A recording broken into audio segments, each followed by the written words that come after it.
Good morning అండి. ఈరోజు నేను మంచి హెల్దీ స్మూతీ చెప్పబోతున్నాను.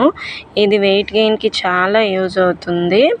ఇందులో ఫస్ట్ నైట్ మనం అన్ని డ్రై ఫ్రూట్స్, వాల్నట్స్, జీడిపప్పు, పిస్తా పప్పు, నెక్స్ట్ వచ్చేసి అన్నీ నానబెట్టుకొని మార్నింగ్ వాటిని వాష్ చేసుకోవాలి నీట్గా.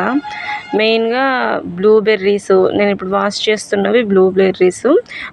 సీడ్స్ తీసేసి నైట్ అంతా నానబెట్టాక పొద్దున్నే సీడ్స్ అన్నీ తీసేసి నీట్గా మిక్సీలో వేసుకొని అన్నీ జీడిపప్పులు ఏవేమి నానబెట్టానంటే ఫస్ట్ ఆఫ్ ఆల్ జీడిపప్పు, బాదం పప్పు, ఖర్జూరం, బ్లూబెర్రీస్, నెక్స్ట్ వచ్చేసి పుచ్చగింజలు, next pumpkin seeds, next sunflower seeds.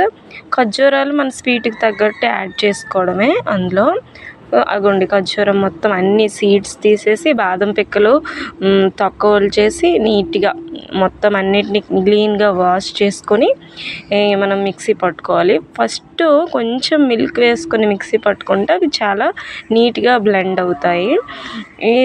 ఈ నట్స్ అన్నీ మనకి ఇగోండి ఎలా మొత్తం పీల్ చేసేసాను, అన్నీ తీసేసాను. నీట్గా యాపిల్ కట్ చేసి పెట్టుకున్నాను. నీట్గా యాపిల్ కట్ చేసుకొని బీట్రూట్ కూడా కలర్ కోసం బీట్రూట్ కట్ చేశాను. ఇందులో కలర్ కోసం బీట్రూట్ యాడ్ చేస్తున్నాము. ఫస్ట్ ఆఫ్ ఆల్ నీట్గా క్లీన్ చేసుకొని మిల్క్ వేసుకొని దాంట్లో మిల్క్ యాడ్ చేసి కొంచెం మిల్క్ యాడ్ చేసి చక్కగా మెత్తగా గ్రైండ్ చేసుకొని నీట్గా మెత్తగా గ్రైండ్ చేసుకొని ఇలా నీట్గా మెత్తగా గ్రైండ్ చేసుకొని అందులో కొంచెం బీట్రూట్, యాపిల్ వేసుకొని మళ్ళీ కొంచెం మిల్క్ వేసుకొని మిక్సీ చేసుకొని సర్వ్ చేసుకోవడమే. చాలా బాగుంటుంది ఇది. పిల్లలకి వెయిట్ గెయిన్లో పెద్దవాళ్ళు కానీ పిల్లలకి కానీ బయట కొనే ప్రోటీన్ పౌడర్ల కంటే ఇది చాలా మంచిది, చాలా హెల్దీ, వెయిట్ ఈజీగా గెయిన్ అవుతారు. మా బాబుకి కూడా ఇచ్చాను.